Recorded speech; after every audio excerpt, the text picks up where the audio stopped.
नमस्कार, आप देख रहे हैं सूर्य समाचार। मैं हूं आपके साथ समीका राठौर। सीएम योगी आदित्यनाथ आज लखीमपुर खीरी दौरे पर हैं। बता दें कि शारदा नदी में चल रहे चैनलाइजेशन कार्य का निरीक्षण करेंगे। पलिया में जनसभा और अधिकारियों के साथ समीक्षा बैठक भी करेंगे मुख्यमंत्री योगी आदित्यनाथ। तो देखिए, आज मुख्यमंत्री योगी आदित्यनाथ लखीमपुर खीरी दौरे पर हैं। शारदा नदी में चल रहे चैनलाइजेशन कार्य का निरीक्षण करेंगे। पलिया में जनसभा और अधिकारियों के साथ समीक्षा बैठक भी इस दौरान मुख्यमंत्री योगी आदित्यनाथ करेंगे। तो देखिए, आज सीएम योगी आदित्यनाथ लखीमपुर खीरी दौरे पर हैं और इस दौरान शारदा नदी में जो चैनलाइजेशन का कार्य हो रहा है उसका निरीक्षण मुख्यमंत्री करेंगे। साथ ही साथ पलिया में जनसभा और अधिकारियों के साथ समीक्षा बैठक करेंगे। तो आज का ये कार्यक्रम लखीमपुर खीरी में मुख्यमंत्री योगी आदित्यनाथ का रहने वाला है। बता दें आपको कि आज लखीमपुर दौरे पर है मुख्यमंत्री योगी आदित्यनाथ और इस दौरान शारदा नदी पर चैनलाइजेशन का जो कार्य हो रहा है उसका निरीक्षण वो करेंगे। पलिया में जनसभा और अधिकारियों के साथ समीक्षा बैठक भी मुख्यमंत्री योगी आदित्यनाथ करेंगे।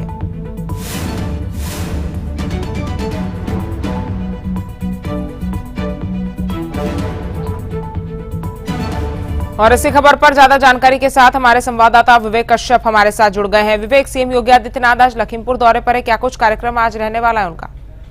जी बिल्कुल, मुख्यमंत्री योगी आदित्यनाथ आज पलिया दौरे पर है, लखीमपुर के पलिया दौरे पर है, जहां पर शारदा नदी पर बन रहे रेलवे पुल का ड्रेजिंग सिस्टम है उसका निरीक्षण करेंगे। वहीं शारदा नदी के घाट के किनारे ही जनसभा को संबोधित करेंगे। इस कार्यक्रम को लेकर प्रशासन ने काफी लंबे समय से तैयारियां भी कर ली थी और इसको लेकर जो तमाम व्यवस्था है वो भी कर ली गई थी, चाहे वो ट्रैफिक की व्यवस्था हो या सुरक्षा के इंतजाम हो। तमाम चीजों को लेकर प्रशासन अलर्ट था और ट्रैफिक की भी कहीं ना कहीं जो डायवर्जन है वो पूरे तरीके से चाक चौबंद कर दी गई। फिर उसके बाद वो दुधवा नेशनल पार्क जाएंगे जहाँ पर सफारी करेंगे और वहीं गेस्ट हाउस पर थोड़ी देर आराम करेंगे, जिसके बाद अधिकारियों से मुलाकात भी करेंगे और तमाम चीजों का जो विवरण है वो लेंगे। कहीं ना कहीं पलिया का दौरा है लखीमपुर के लिए काफी अहम माना जा रहा है, क्योंकि जो ड्रेजिंग सिस्टम है शारदा नदी पर बन रहे हैं रेलवे पुल पर, वो रेलवे पुल का निरीक्षण करेंगे। क्योंकि ऐसे में शारदा नदी का लंबे समय से ये पुल बन रहा था और ड्रेजिंग सिस्टम, क्योंकि ऐसे में जब बाढ़ आती है तो जो रेलवे स्टेशन है वो पूरी तरीके से डूब जाता है। तो कहीं ना कहीं उसका निरीक्षण करेंगे, उसकी तमाम चीजों का जायजा लेंगे और आज जनसभा भी वही संबोधित करेंगे। लगभग 2 बजे मुख्यमंत्री योगी आदित्यनाथ लखीमपुर के पलिया पहुंचेंगे और इसके बाद लगभग 1 से 1.5 घंटा वो शारदा नदी के आसपास बिताएंगे, जहां पर जनसभा भी वो करेंगे। उसके बाद वो सफारी जाएंगे, नेशनल दुधवा नेशनल पार्क जाएंगे, जहां पर वो लगभग 1 से 1.5 घंटा रुकेंगे। ये पूरा कार्यक्रम है, उसको लेकर तमाम जो सुरक्षा व्यवस्था है वो भी की गई। जी विवेक, अधिकारियों के साथ समीक्षा बैठक भी मुख्यमंत्री करने वाले हैं, क्या कुछ समीक्षा इस बैठक में की जाएगी? कौन से वो मुद्दे जिन पर नजर आज मुख्यमंत्री की होगी और चर्चा होगी इस बैठक में? जी बिल्कुल, जिस तरह से मुख्यमंत्री योगी आदित्यनाथ अधिकारी को से पूछेंगे कि जो लखीमपुर में जब पानी क्योंकि अभी तक बारिश नहीं हुई है, जो किसानों की फसलें हैं उनके बारे में जायजा लेंगे और साथ ही जब अभी बारिश का मौसम आएगा तो क्या व्यवस्थाएं रहेंगी अधिकारियों की कि किसी भी किसान की कोई भी खेत नुकसान ना हो या बाढ़ में किसी का घर ना डूबे। ऐसे में जो आज जीवन है अस्त व्यस्त ना हो, उसको लेकर जो प्रशासन ने तैयारियां की है उसका मुख्यमंत्री कहीं ना कहीं अधिकारियों से पूछेंगे कि क्या व्यवस्था अधिकारियों की तरफ से की गई है और साथ ही जनसभा में उन चीजों को जनता के सामने भी रखेंगे। जी ठीक है विवेक, तमाम जानकारी हम तक पहुंचाने के लिए आपका बहुत बहुत शुक्रिया। खबरों में आगे बढ़ेंगे। उत्तर प्रदेश के पूर्व मुख्यमंत्री हेमवती नंदन बहुगुणा की जन्म जयंती पर मुख्यमंत्री योगी आदित्यनाथ ने उनकी प्रतिमा पर पुष्पांजलि अर्पित की। मुख्यमंत्री योगी ने बहुगुणा को स्वतंत्रता संग्राम सेनानी और विकास पुरुष के रूप में याद किया। रिपोर्ट आपको दिखाते हैं।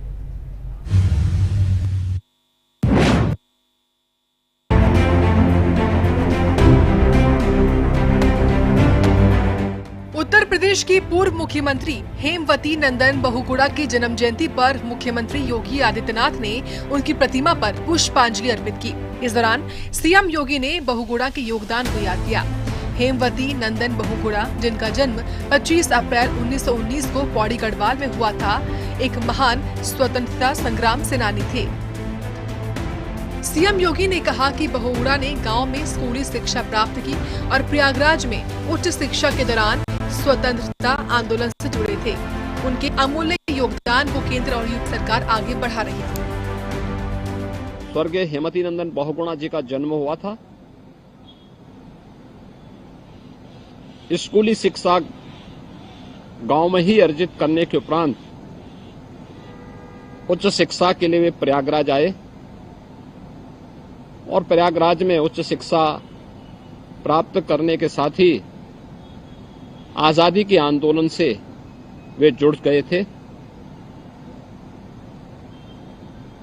प्रदेश और देश के विकास के लिए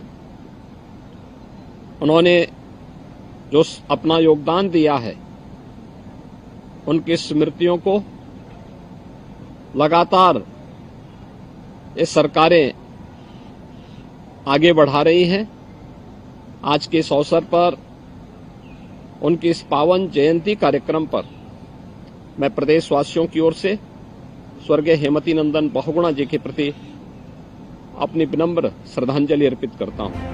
1952 में पहली बार उत्तर प्रदेश विधानसभा के सदस्य बने और बाद में यूपी के मुख्यमंत्री और केंद्रीय मंत्री के रूप में देश की सेवा की। इस कार्यक्रम में पूर्व कार्यवाहक मुख्यमंत्री डॉक्टर अम्मार रिजवी और पूर्व मंत्री रीता बहुगुणा जोशी समेत कई दिग्गज मौजूद रहे। हेमवती नंदन बहुगुणा की जन्म जयंती ने उनके योगदान को एक बार फिर याद दिलाया है। सीएम योगी का श्रद्धांजलि कार्यक्रम उनकी स्मृतियों को जीवंत करता है। ब्यूरो रिपोर्ट, सूर्य समाचार।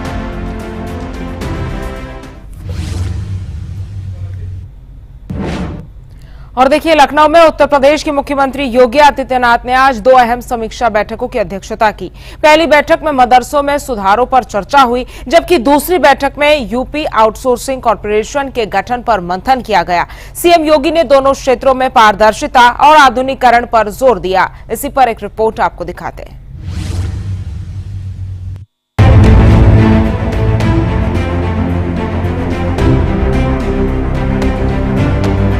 लखनऊ में मुख्यमंत्री योगी आदित्यनाथ ने 2 महत्वपूर्ण समीक्षा बैठकों की अध्यक्षता की है, जो उत्तर प्रदेश के शैक्षिक और आर्थिक विकास की दिशा में मील का पत्थर साबित हो सकती हैं।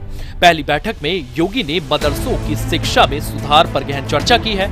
सीएम योगी ने निर्देश दिए हैं कि मदरसा शिक्षा को केवल धार्मिक शिक्षा तक सीमित नहीं रखा जाना चाहिए, इसकी बजाय छात्रों को मुख्यधारा की शिक्षा और आर्टिफिशियल इंटेलिजेंस से भी जोड़ा जाना चाहिए। यूपी में लगभग 2500 मदरसे हैं, जिसमें से 16,513 मान्यता प्राप्त हैं। मुख्यमंत्री योगी आदित्यनाथ ने अधिकारियों को निर्देश दिए हैं कि मदरसा संचालकों को यूडाइस पोर्टल पर छात्रों और शिक्षकों का डेटा अपलोड करना अनिवार्य है, जिससे पारदर्शिता सुनिश्चित हो जाएगी और फर्जीवाड़े को रोका जा सकेगा। सीएम योगी ने ये स्पष्ट किया है कि मानवविहीन मदरसों के खिलाफ सख्त कार्रवाई की जाएगी। दूसरी बैठक में सीएम योगी ने यूपी आउटसोर्सिंग कॉर्पोरेशन के गठन पर समीक्षा की है। ये कॉर्पोरेशन सरकारी और निजी क्षेत्रों में आउटसोर्सिंग के माध्यम से रोजगार सृजन को बढ़ावा देने के लिए बनाया जा रहा है। योगी ने अधिकारियों को निर्देश दिए हैं कि कॉर्पोरेशन का गठन जल्द से जल्द पूरा किया जाए, साथ ही पारदर्शिता और भ्रष्टाचार मुक्त प्रक्रिया पर जोर दिया जाए। मुख्यमंत्री के इस पहल से यूपी में निवेश और औद्योगिक विकास को नई गति मिलेगी। पिछले कुछ महीनों में योगी सरकार ने भ्रष्टाचार के खिलाफ कड़े कदम उठाए हैं, जैसे कि इन्वेस्ट यूपी के सीईओ अभिषेक प्रकाश को निलंबित किया गया है।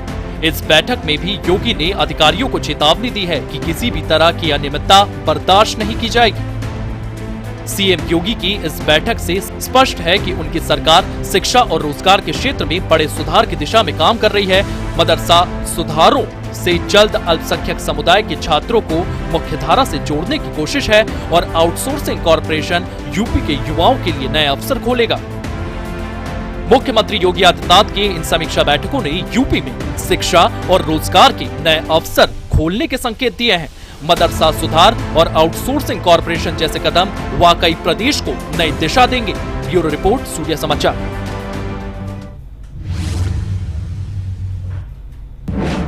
और देखिए, जम्मू कश्मीर के पहलगाम में हुए आतंकी हमले ने पूरे देश को हिलाकर रख दिया है। हमले में पाकिस्तानी कनेक्शन सामने आने के बाद केंद्र सरकार ने सख्त कदम उठाते हुए भारत में मौजूद सभी पाकिस्तानी नागरिकों के वीजा तत्काल प्रभाव से रद्द कर दिए। उत्तर प्रदेश में भी इस फैसले का असर दिख रहा है, जहां 1500 से ज्यादा पाकिस्तानी नागरिकों को वापस भेजने की प्रक्रिया शुरू हो गई है।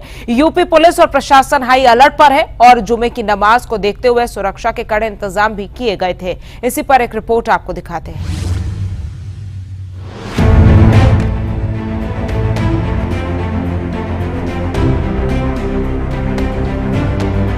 जम्मू कश्मीर के पहलगाम में 22 अप्रैल को 22 सरण घाटी में हुए आतंकी हमले में 26 लोगों की मौत हो गई थी, जिनमें ज्यादातर पर्यटक थे।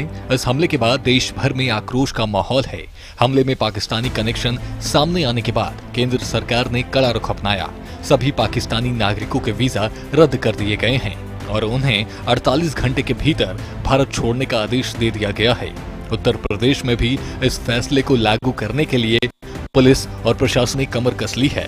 यूपी के डीजीपी प्रशांत के मुताबिक प्रदेश में 1500 से ज्यादा पाकिस्तानी नागरिक विभिन्न वीजा पर रह रहे हैं, जिनमें बरेली, रामपुर, बुलंदशहर, वाराणसी और अलीगढ़ जैसे जिले शामिल हैं।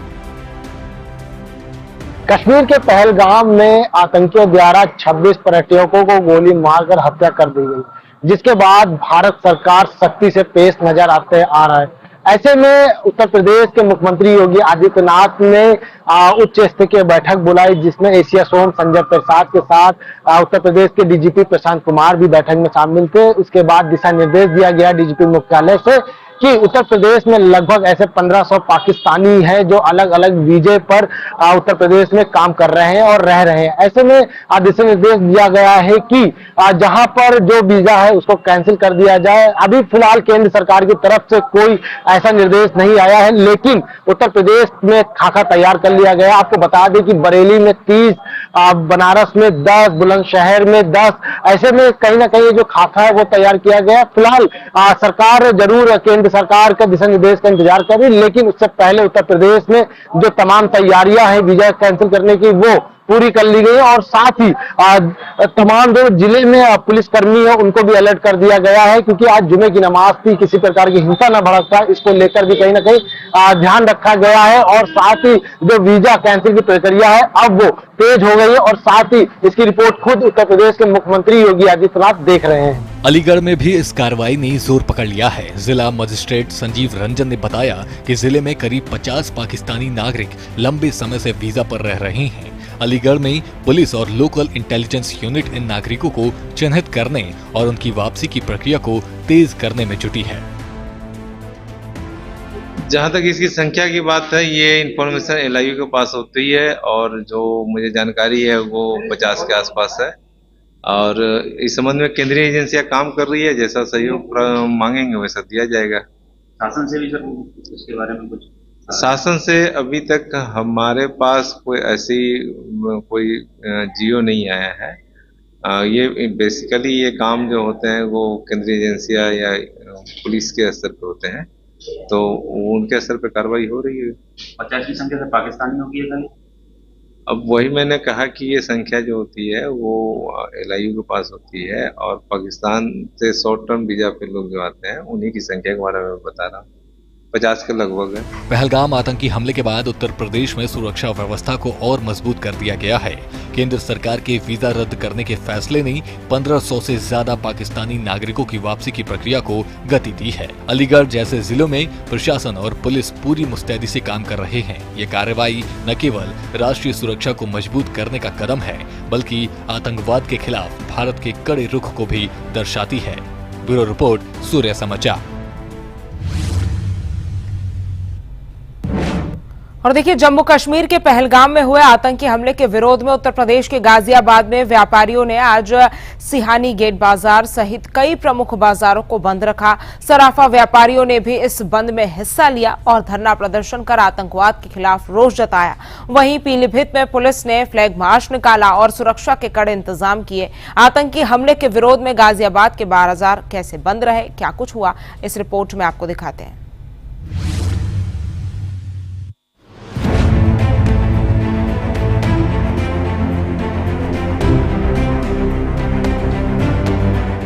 जम्मू कश्मीर के पहलगाम में 22 अप्रैल को बैसरण घाटी में हुए आतंकी हमले में 26 लोगों की जान चली गई, जिसको लेकर देश भर में गम और आक्रोश फैला हुआ है।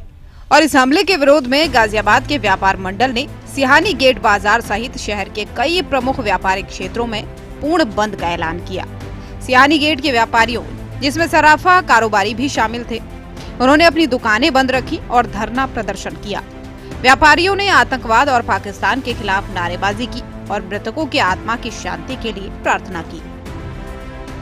हमारे चारों गेटों के व्यापार मंडलों ने जो है पूर्ण रूप से बंद रखने का आह्वान हमारे बीच हुआ था।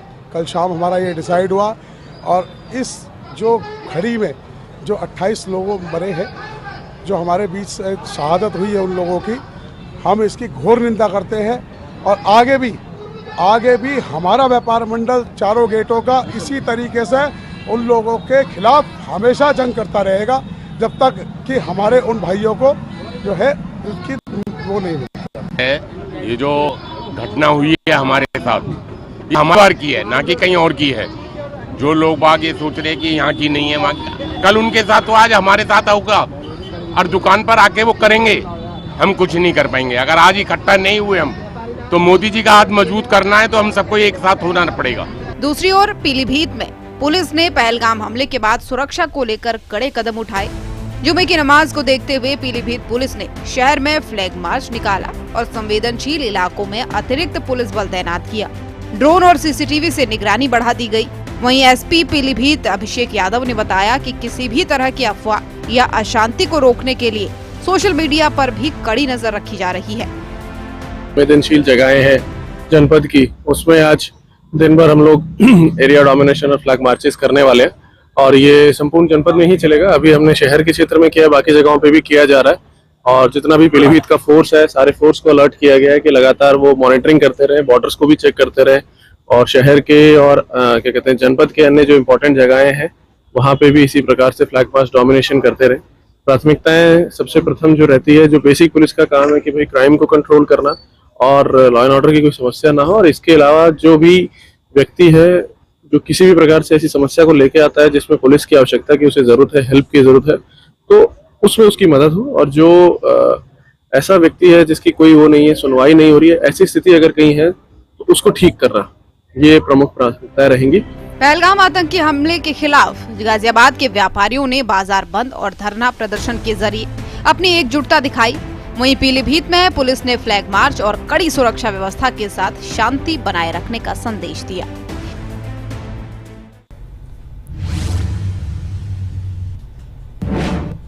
और देखिए, उत्तर प्रदेश माध्यमिक शिक्षा परिषद ने 10वीं और 12वीं वार्षिक परीक्षा 2025 के नतीजे घोषित कर दिए हैं।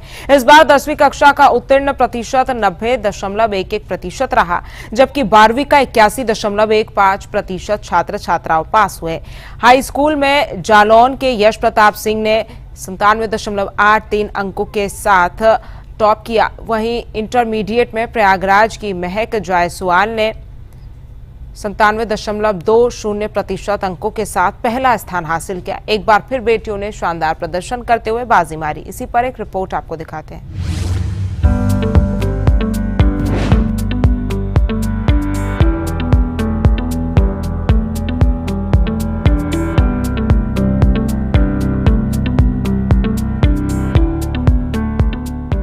उत्तर प्रदेश माध्यमिक शिक्षा परिषद ने प्रयागराज में आयोजित प्रेस कॉन्फ्रेंस में 10वीं और 12वीं के नतीजे घोषित किए। इस साल 10वीं की परीक्षा में 25,56,992 और 12वीं में 25,98,560 छात्र छात्राओं ने हिस्सा लिया। 10वीं में 90.11% उत्तीर्ण प्रतिशत के साथ बेटियों ने 93.87% पास प्रतिशत हासिल कर और छात्रों ने 86.66% को 7.21% से पछाड़ा है। 12वीं में भी बेटियों का पास प्रतिशत 86.37% रहा, जो लड़कों के 76.60% से 9.77% अधिक है। आज का बहुत अच्छा परिणाम रहा है। मैं सबसे पहले बधाई देना चाहूंगी माननीय मुख्यमंत्री जी के लिए, जिनके निगरानी में बहुत ही तीव्र दृष्टि में और बहुत ही अधिक प्रयास में ये शिक्षा विभाग हमारा चल रहा है। उनकी दृष्टि हमेशा ही शिक्षा पर, चिकित्सा पर और सुरक्षा पर रहती है, जिसमें आज शिक्षा विभाग ने हाई स्कूल का जो रिजल्ट है वो 90% से ऊपर रहा है और इसमें जो टॉप किया है वो हमारा यश प्रताप सिंह है, जालौन जिले से। उस बच्चे ने टॉप किया है और उसके 97% से अधिक नंबर इसमें आए हैं। इंटर का जो रिजल्ट रहा है वो 81% से ऊपर रहा है। इसमें टॉप किया है महक जायसवाल ने, जो प्रयागराज की रहने वाली छात्रा है। तो वहीं यूपी बोर्ड सचिव भगवती सिंह ने बताया कि परीक्षा 24 फरवरी से 12 मार्च 2025 तक 8,140 केंद्रों पर आयोजित की गई थी। दिखाई पड़ने लगता है, छाया में जाने पर वो मिट जाता है। यूपी बोर्ड 2025 के नतीजों ने एक बार फिर बेटियों की श्रेष्ठता और छात्रों की मेहनत को सामने लाया है। यश प्रताप सिंह और महक जायसवाल जैसे टॉपर्स ने पूरे प्रदेश का नाम रोशन किया है। वहीं डिजी लॉकर के जरिए डिजिटल मार्कशीट की सुविधा ने इस बार परिणाम प्रक्रिया को और भी आसान बनाया है। ये परिणाम उत्तर प्रदेश के शिक्षा स्तर में सुधार और छात्रों के उज्जवल भविष्य की ओर एक बड़ा कदम है। ब्यूरो रिपोर्ट, सूर्या समाचार। चले फिलहाल के लिए इस बुलेटिन में मेरे साथ सिर्फ इतना ही। ऐसी तमाम खबरों के लिए आप जुड़े रहिए सूर्या समाचार के साथ। नमस्कार।